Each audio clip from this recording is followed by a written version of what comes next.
Alô, alô, você aí do outro lado da tela, mais uma Expert XP e mais uma conversa aqui com grandes figuras do mercado financeiro nacional, trazendo para você um pouco do que está acontecendo aqui. Você que veio e não conseguiu, a gente ainda não domina a arte da onipresença, né? Tá em todos os lugares, Walter. Ou que não veio, mas está presente aqui acompanhando com valor tudo de principal que está acontecendo e que pessoas como o Walter Maciel, CEO da ZQuest, têm a dizer. Como vai, Walter? Obrigado pela presença. Imagina, Gustavo, prazer. Obrigado pelo convite. Obrigado pelo seu tempo. E, Walter, falar de um assunto aqui que eu acho que você está um pouco acostumado a falar nas últimas décadas.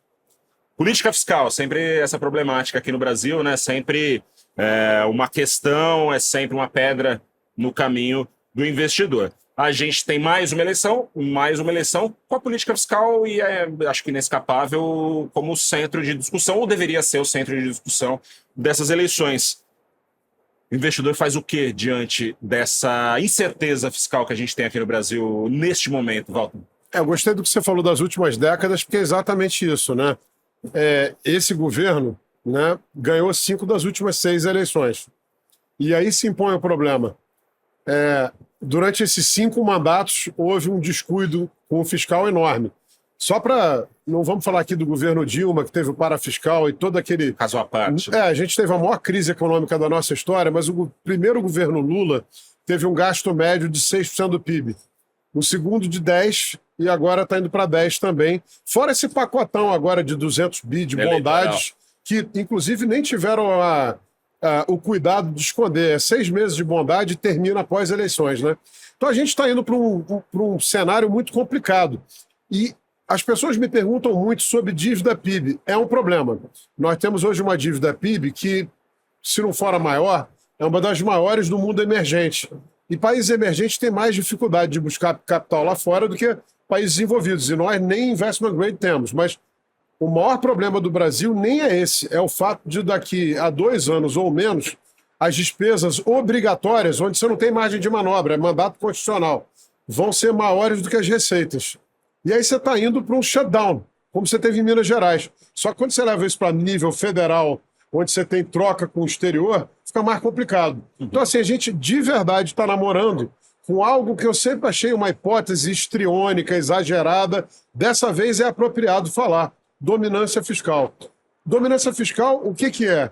É quando os juros do Banco Central não conseguem mais acalmar os investidores. É o contrário, né? O juro, em vez dele segurar a inflação, ele acaba tendo meio que o efeito contrário, porque ele turbina a dívida, né? E aí a gente vai fazer uma viagem ao tempo, vai pegar aquele DeLorean lá do De Volta para o Futuro, só que a gente vai andar para 1989, 1990, e aí você vai ter juros de 35%, 40% ao ano. Eu não creio que a sociedade hoje brasileira tolera o que tolerou naquela época. Lembra que em 2013 quase botaram fogo no Itamaraty. Então, assim, eu estou muito preocupado e a gente tem uma eleição agora que é definitiva. Por quê? Isso não é ideologia, achar que o outro é inimigo. Você ver o seu adversário e dizer o seguinte: esse governo não fez o ajuste fiscal porque não quis. O Haddad trouxe um pacote lá em 2024, atrasou uma viagem, foi derrotado dentro do PT e voltou. Tinha que ter pedido o Boné ir embora, né? Eu acho que teria até posto mais pressão no governo para talvez até aprovar, mas trouxe uma reforma de renda. E nós estamos hoje com o maior endividamento da história das famílias, 38% da renda, e são 82% das famílias que têm algum tipo de dívida. Só que não é 14 ao ano, é 150. Então essa dívida vai crescendo exponencialmente. O maior número de recuperações judiciais e quebradeira de empresas da história, o recorde foi em 24, batido em 25, e vamos bater de novo em 26, não é uma coisa boa. E estamos com o maior endividamento público de todos os tempos, isso no momento em que o governo trouxe a carga tributária para o seu maior nível de todos os tempos. Então, assim, a situação realmente é preocupante. Como é que o investidor faz? O investidor tem que olhar para isso com muito cuidado, porque eu acho que essas eleições elas vão trazer 2 hipóteses. E aí não vamos falar em candidato A ou B. Ou vem alguém comprometido em fazer o ajuste, e aí a parte mais dolorida de tudo, é um ajuste fácil de fazer. Não é que ele seja indolor, nunca é, mas ele vai trazer resultados de imediato. Lembra, Fernando Henrique Cardoso estava viajando, Itamar Franco, logo depois do impeachment, o nomeou ministro da Fazenda, que ele não queria, e aí ele fez o Plano Real. ganhou 2 eleições em primeiro turno. Por quê? Porque ele reduziu o endividamento, aumentou o poder de compra das famílias e recebeu o benefício político. Eu acho que a mesma coisa aconteceria agora. O Roberto Campos, não o avô, que é um craque, o neto, que é outro craque, disse só há 2 anos atrás: a taxa de juros neutra no Brasil devia ser algo entre 4 e 4,5. Vamos pegar o mais alto, 4,5. Com o governo responsável, você vai ter uma inflação aí de 3. O Brasil podia estar com juros de 7,5%, 8%. Só está a 14%, segunda taxa de juros reais mais alta do mundo, pela incompetência e irresponsabilidade fiscal. As próprias atas do Banco Central dizem isso. Então, a gente podia estar aqui com juros de 7,5%, 8%. Você está com o real aí em torno de 3%, com uma enxurrada de investimentos, e o país hoje tem os melhores fundamentos da nossa história, porque nós não estamos mais vendendo aço e minério de ferro, que depende de um ciclo de infraestrutura. A gente virou uma reserva global estratégica de alimentos e de energia. Sim. A gente virou um grande produtor de petróleo e tem o maior estoque de energia renovável do mundo. Então, assim, o momento é perfeito. Então, hoje a gente vai ter um ajuste no amor, que eu acho que vai ter resultados imediatos, muito rápidos, ou eu acho que o ajuste vai ser na porrada. Sim. O que é na porrada? Se vem um governo que repete o que está sendo feito agora, continua gastando e não cuidando do fiscal, a gente vai realmente namorar com esse cenário de dominância, juros de 35, 40, e aí você sabe qual é a solução. Não é ideológica, gente. Olha, quando a coisa implode, você precisa arrumar um culpado, ejetar ele do banco do motorista e arrumar a casa. Collor caiu, era de direita, Dilma caiu, era de esquerda. Não é ideologia, você precisa resolver o problema. E, Walter, daí, assim, eu imagino que esse cenário seja um cenário que angustia muito seus clientes, né? Que chegam para você e falam: e aí, Walter, o que eu faço? Não sei se vai ser o Lula, não sei se não vai ser o Lula, mas imagino que não sendo Lula também não vai ser fácil. A gente tem um Congresso, né, que também muitas vezes não ajuda, é pauta-bomba. A gente teve agora esse caso, por exemplo, da Previdência, né, dos servidores de saúde. Poxa... Tem uma captura institucional generalizada. Os economistas já estavam falando, na verdade, de uma reforma da Previdência, né? E foi dado mais um passo atrás e talvez mais alguns passos na urgência dessa reforma. Então, imagino que seus clientes estão muito angustiados. O que você tem falado para os seus clientes, investidores, fazerem com o dinheiro para se proteger ou até mesmo aproveitar a oportunidade, né? Porque a gente tem um mundo pró-juro, pró-inflação, né? Esse é o ponto. Desculpa, até me empolguei aqui, porque é isso. A gente está com a maior aversão a risco que eu já vi, só que a saída não é o que o investidor comum está vendo, que é colocar dinheiro em CDB de banco a 90% CDI. Desculpa, isso é de uma burrice enorme. O que você pode fazer? A primeira coisa é entender o seguinte: o retorno de investimento só se dá no longo prazo. Perguntaram já para o Warren Buffett: puxa, mas a sua fórmula é infalível, por que ninguém copia? Você tem que ter paciência, você tem que ganhar dinheiro em 30, 40 anos, todo mundo quer ganhar 2, 3. E eu não conheço um day trader rico. Eu conheço já um monte de gente que quebrou. Então o que você tem que... Que nem é mais day trader, né? Porque já desistiu disso no meio do caminho. Quebrou, não tem mais nem o que fazer. Então o que você tem que fazer? Primeiro, entender que o preço está muito baixo, que a percepção de risco é alta. Preço baixo, com céu de brigadeiro, sem nuvens e clareza de longo prazo, não existe. Se você esperar para isso, você vai pegar o preço 3 vezes maior do que está agora.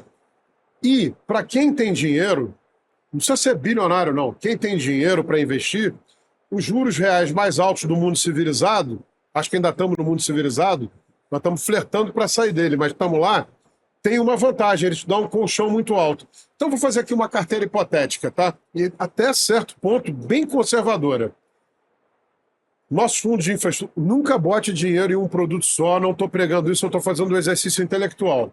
Os nossos fundos de infraestrutura, o ASIM 11, por exemplo, que é listado, então eu já estou falando de um produto que eu nem ganho dinheiro se você investir, porque já foi colocado, entrega 21% de dividend yield isento a 3 anos e meio.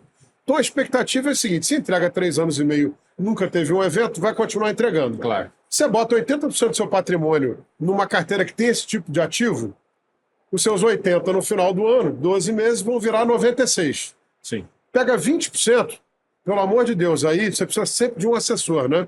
Não vai comprar... não vai fazer sozinho. Nunca. Você vai no médico, né? Você tem um problema de doença, você vai no hospital, procura um médico. Isso. O cara tem um problema financeiro, ele quer ir fazer sozinho, vai dar errado.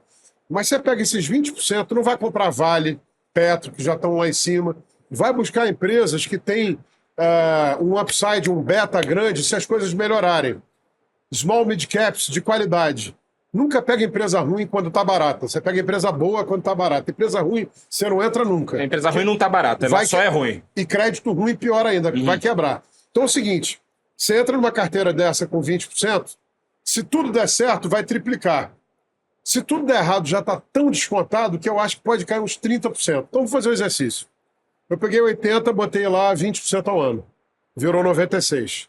Eu peguei 20, botei nessa carteira aí de XP, B3, Localiza, para dar um exemplo. Deu tudo certo?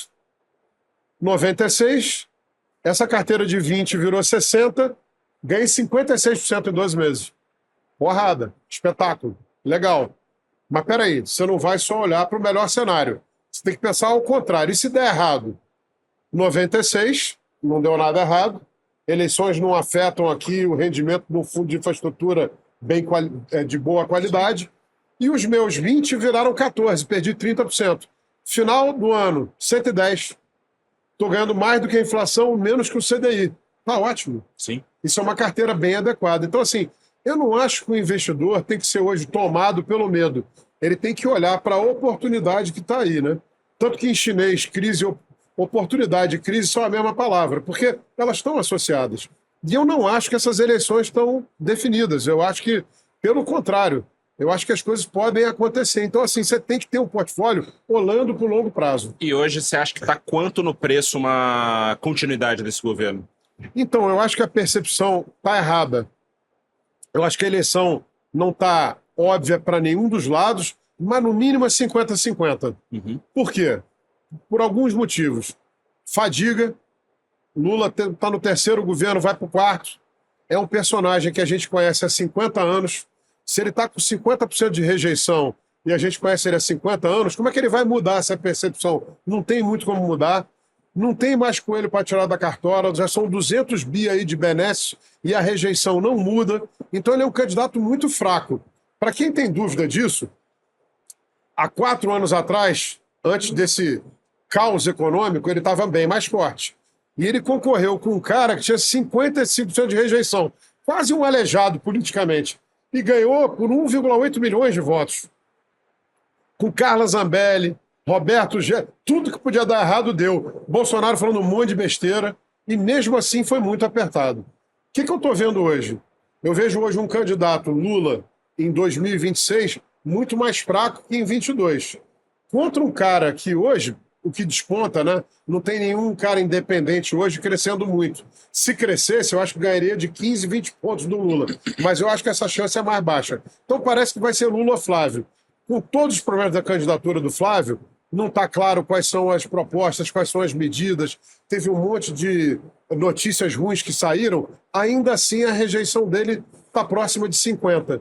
Então eu acho que ele é mais competitivo do que o mercado está achando. Então, num ambiente desse, você tem que estar preparado para uma mudança. Eu acho que as chances estão aí.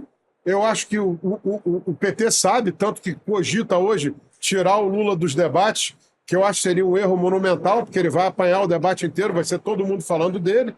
E hoje a narrativa é uma narrativa difusa, né? A presença da rede social,